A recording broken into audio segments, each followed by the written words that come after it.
Unbelievable. And I was crying, and I am proud of that because I was that moved by you and the energy of this group. I mean, I know I got to be quick. So, okay.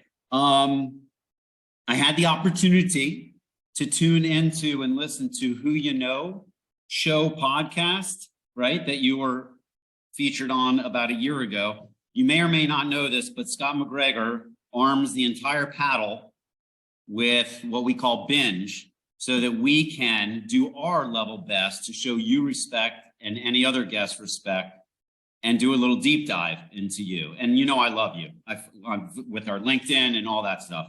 But for anybody in the group that hasn't listened to this, it's in the binge that Scott sent out.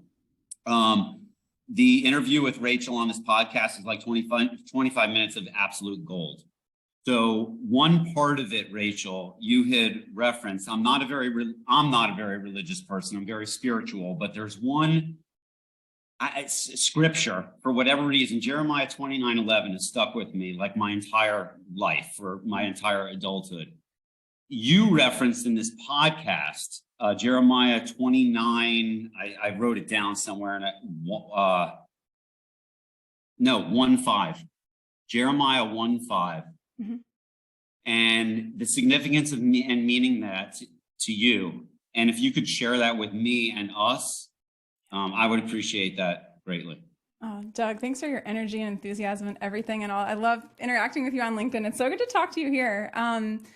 Yeah, it's my husband gave this to me as a Christmas gift. I ordered on Etsy, like bonus points for going on Etsy to find gifts. And it says, "Before you were born, I set you apart." And it's so connected to like what we just talked about with somebody, right? Mm-hmm. Is this idea that what if we each of us believed before we were born, we were set apart for a purpose and for something meaningful, and that we are here for a reason? Like, what if we entered into each day as if that were true, because it is? We would show up differently in the world. So that, I'm glad you asked about that. Yeah, it's hanging in my bedroom, and it's something that my husband gave me as a gift. Yeah. That's perfect. Thank you. Yeah. Such a pleasure to meet you. You too. I will tell you, Rachel and Bill,